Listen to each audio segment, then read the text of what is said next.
So we're seeing this pattern continue.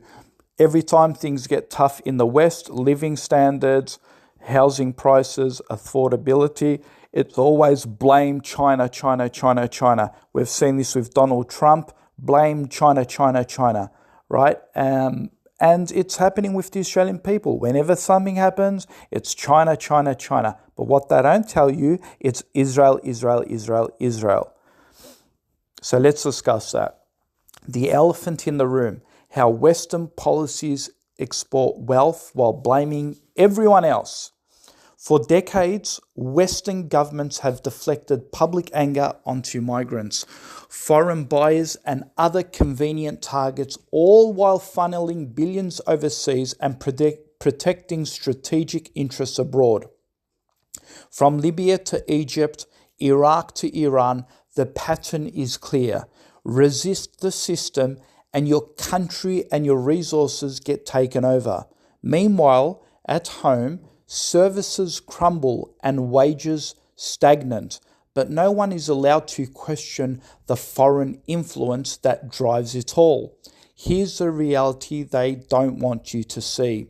Western countries love bragging about how prosperous they were. Rich in natural resources, booming economies, massive growth, but the moment things start falling apart, suddenly it's migrants, foreign buyers, or ordinary people who get blamed for everything, including countries like China. That's pure deflection. In Australia, they love to say China is taking all our resources, China is buying everything, we need to cut ties with China. That whole argument is a smokescreen.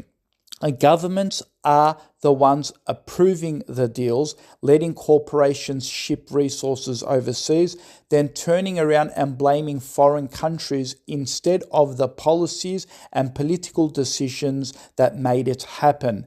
If governments were serious about fixing their economies, they'd start by looking at where the money is actually going. And certainly it's not just China.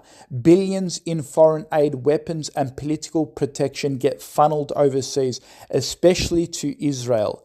Year after year, with bipartisan support and almost no public debate. Meanwhile, at home, public services are cut, housing becomes unaffordable, wages stay stagnant, but foreign spending and military budgets are always treated as untouchable. And let's not pretend this doesn't control politics. You don't rise to the top in Western political parties if you seriously challenge these alliances. Step out of line and you face donor pressure, media attacks, party punishment, and organized lobbying designed to end your career. That's not conspiracy. That's how modern politics actually works. The moment Western countries stop giving blank check political, military and financial support overseas, and the moment foreign lobbying power is pushed out of political campaigns, that's when countries like Australia could actually start rebuilding their own economies instead of exporting their wealth and priorities. Now look at what happens globally. When leaders refuse to submit to Western and Israeli strategic interests, especially when it comes to oil, gas, and regional power, they don't just get criticized, they get sanctioned, destabilized, overthrown, or dragged into war, then replaced with governments that open their countries to Western control. We've seen this pattern again and again. Gaddafi in Libya, removed and Western companies moved in. Mohamed Morsi in Egypt, gone and Egypt back in line with US and Israel regional policy. Saddam Hussein in Iraq, invasion and then foreign control over oil contracts. Syria under Assad, endless war and sanctions for refusing to align, and then we saw them taking the oil. Venezuela, crushed by sanctions for refusing to hand over its resources. And we've seen pressure on Erdogan whenever Turkey steps out of line. Different countries, same outcomes. resist the system, and get targeted. And now they are doing the same thing with Iran. Iran refused to submit to Western and Israeli dominance in the region, so it faces non-stop sanctions, threats, sabotage, and pressure aimed at forcing regime change, not because they care about democracy, but because they want a government that will open the country, its oil, gas, and strategic position to Western and allied interests. Replace the leadership with someone friendly, and suddenly the sanctions disappear and the money starts flowing just like always. And this isn't even hidden anymore. Trump openly said we are keeping the oil in Syria. He's also keeping it in Venezuela. And he criticized the Bush administration for not keeping the oil in Iraq, implying that it should have been kept. This isn't a conspiracy. It's a US president stating policy out loud. Wars are sold as humanitarian, but the resources and reconstruction contracts always end up in Western hands afterwards.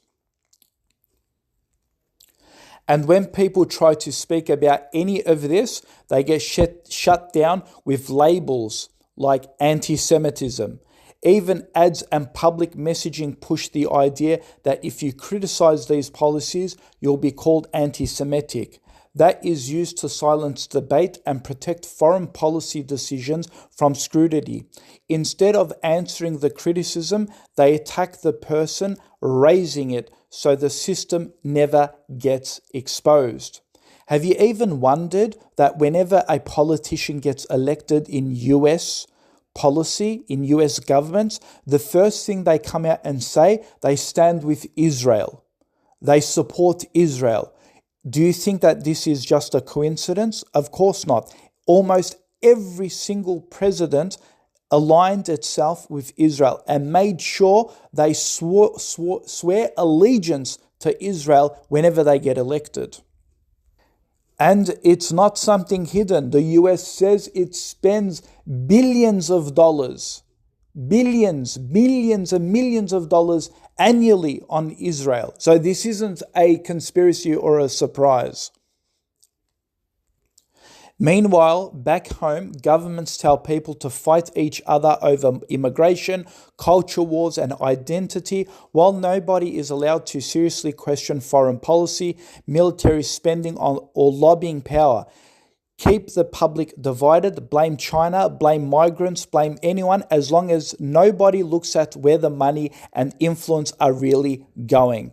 So before blaming migrants for housing, jobs, or the economy, maybe ask why governments can always find billions for foreign wars and overseas allies, but never enough for healthcare, housing, or the cost of living relief for their own people.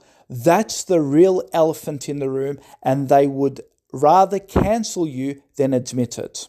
So that, folks, is what people do not wish to discuss. So they'll constantly talk about China, China, China, immigration, migrants, but they'll never ever point the finger where their true interests are. Thank you for listening. Please share, subscribe, and like, and I'll see you in the next video.